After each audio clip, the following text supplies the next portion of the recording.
Hello, and welcome to this session on student supports from the University of Arizona. This presentation is intended for people at the very beginning of their search for funding, and it's part of a series of mini videos that Applied Intercultural Arts Research has commissioned as an introductory support for students. Financial support is one of the most important keys to your success as a graduate student. So robust support will provide a level of stability that is incredibly important to your academic success. And yet, it's also one of the biggest mysteries of grad school. So let's get started with this video on supports that are available through the university. This is one in a series of videos, and we want to make sure that you're aware the entire series. If you've just come to this one, the previous session was an introduction to graduate funding.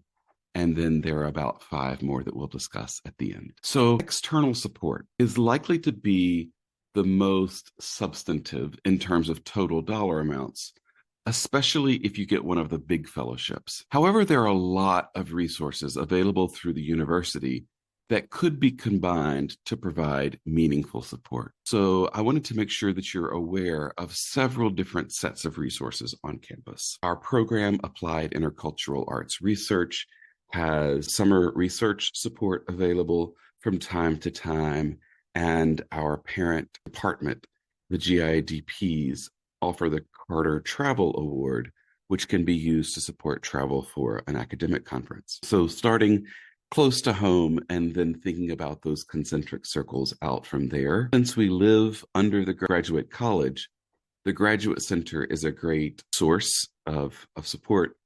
They have an entire office dedicated to fellowships and graduate student support. One of the things that they have there is the Graduate Center resources page. They also have a funding page with different types of funding available there. And as I mentioned, Graduate College's Office of Fellowships and Community Engagement is a great resource, especially if you're looking at some of the bigger, better known fellowships, such as the ones through Mellon or Ford, or those that are posted through the National Academy of Sciences, Fulbright, those kinds of fellowship programs that graduate college staff deal with more frequently.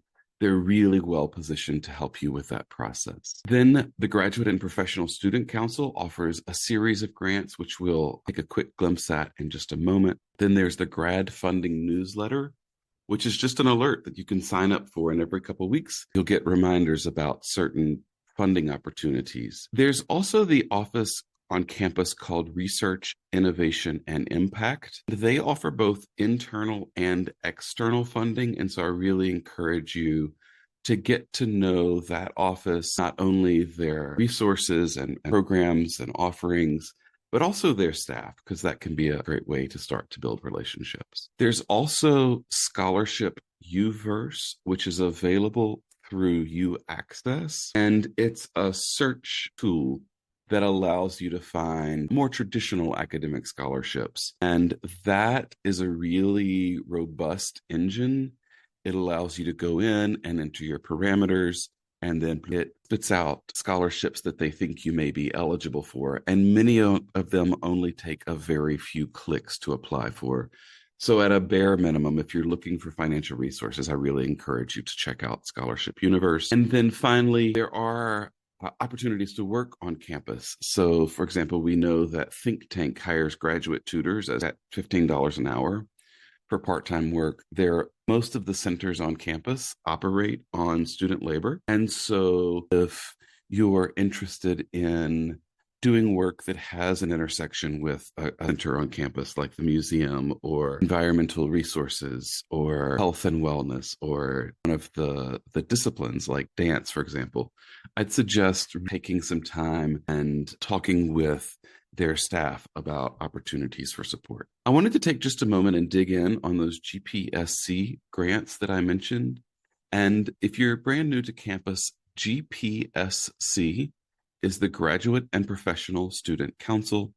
They are the body who represent graduate students and address policies and other needs of graduate students. And so one way that they do that is through their grants programs. There are at least 6 different types of grants, and I'll just walk through those really quickly. The Basic Needs Micro Grant funds emergency needs on a first come, first serve basis, and that's up to $200, and it's available 4 times a year. All of this is available on the GPSC website, but just again, to sort of understand the difference between the grants and which ones might be most relevant for you. There's the Completion Grant, which funds completion of a graduate degree up to $1,000, and that can be for projects, for living expenses. It's actually quite flexible.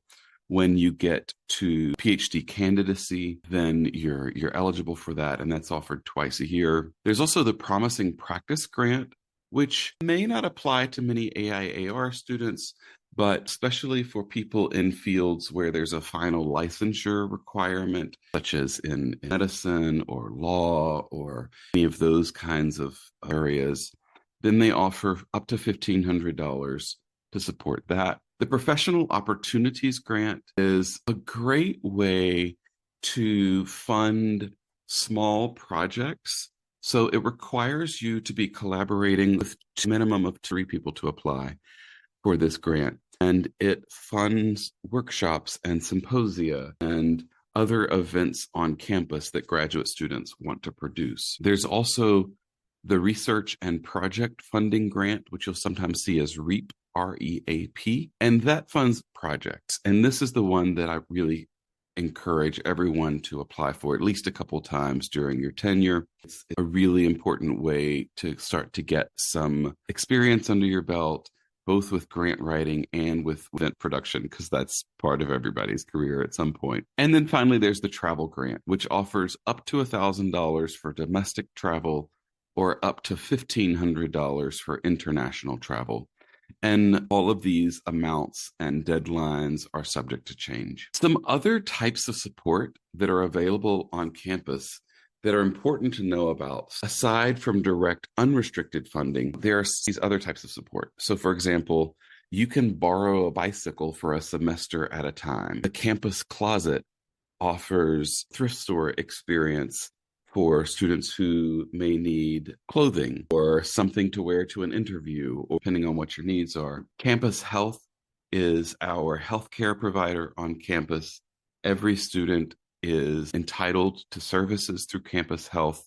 Then there's Campus Pantry, which provides food and meals for folks at a greatly discounted rate. Child Care Choice provides subsidy for childcare. And so if you have a young person who you're taking care of and you need support getting them care while you're working on school, then that's available for you. Also want to mention clubs and organizations because many of them have their own programs. So if you're an African American student, there's ASA, African American Student Association, for example. They have support available for the students who identify in that way. There's also our campus therapy center called Counseling and Psychological Services, CAPS. Not only are they available to you and likely covered by insurance, but if they aren't, or if there is a deductible, GPSC actually provides funding to ensure that graduate students can receive a certain level of support at CAPS. There's also an office on campus that coordinates for graduate students with the Arizona State Department of Economic Security Assistance. So if the services and supports available on campus aren't able to meet your needs and you need, for example, food stamps or something like that, then we have an office on campus who can help you navigate all of that. There's also the Disability Cart and CAT Cart. Those are 2 types of transportation that are available. Disability Cart is available for free for anyone who needs support and has physical accommodation needs. And then CAT Cart is also available to students who do not have disabilities. Also, as you're thinking about your financial picture, campus housing is a really great option. One of our students who is in campus housing said to me, that the air conditioning works really well. It's very convenient. It's close to campus, and they thumbs up graduate housing.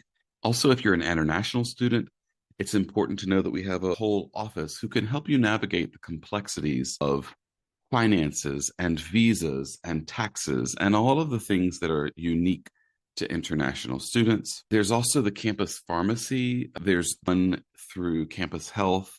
And then there's the feminist pharmacy also, which provides dental dams and condoms and the morning after pill and other sex positive supplies. And then finally, Safe Ride is transportation service that's available in the evenings, especially if you've been out drinking or are otherwise impaired and need a safe ride.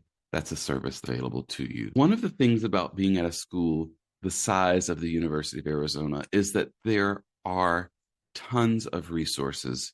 You just have to know where to find them. I mentioned earlier the identity-based clubs and organizations and used ASA as one example. And so I want to make sure that incoming students are aware that there are 7 different cultural resource centers.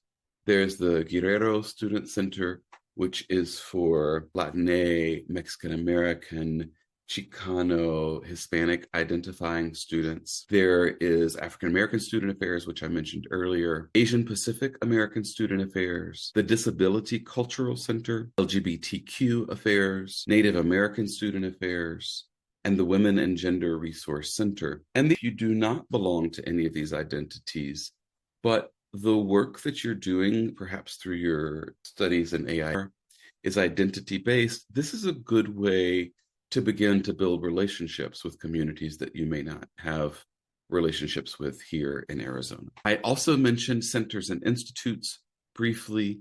Some of the centers and institutes on campus that might be relevant, especially as you're thinking about job opportunities or programming opportunities to collaborate. There's the Andrew Weil Center for Integrative Medicine, and that's the Holistic Healing Center, the Arizona Center on Aging, the Arizona Institute for Resilience, and that's really about climate resilience, the Center for Contemporary Photography, which has already partnered with AIAR and AIAR students, as well as the Center for Digital Humanities, which has long been a supporter of our program, the Confluence Center for Creative Inquiry, which is primarily looking at interdisciplinary issues around the borderlands. There's the Poetry Center and the University of Arizona Museum of Art, the Udall Center for Public Policy, and the Southwest Institute for Research on Women.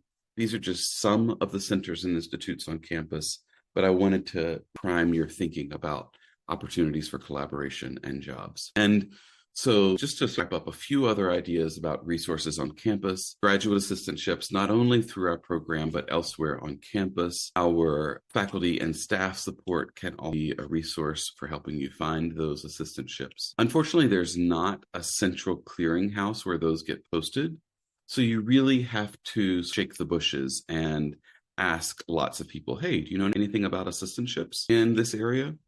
I've mentioned several different ideas about work on campus. Aside from programmatic overlap, there are also people who just really appreciate the chance to be a grader, for example.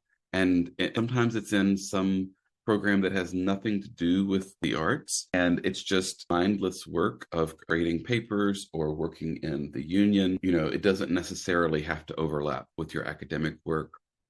Partnerships and programs, as I mentioned, opportunities to do presentations on campus or even off campus, and then always making sure to build relationships with faculty and administrators on campus, not only within our program and at your committee, but at higher levels as well. As a PhD student, it's much easier to access the dean of the graduate college or the dean of students. And so knowing that those positions exist to support your success and not being afraid to approach them when you do need that kind of help.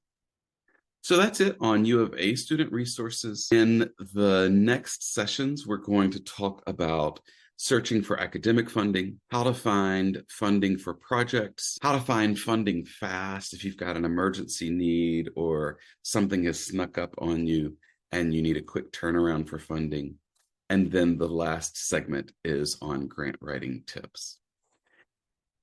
Thanks again for your attention, and feel free to reach out if you have any questions or need additional support.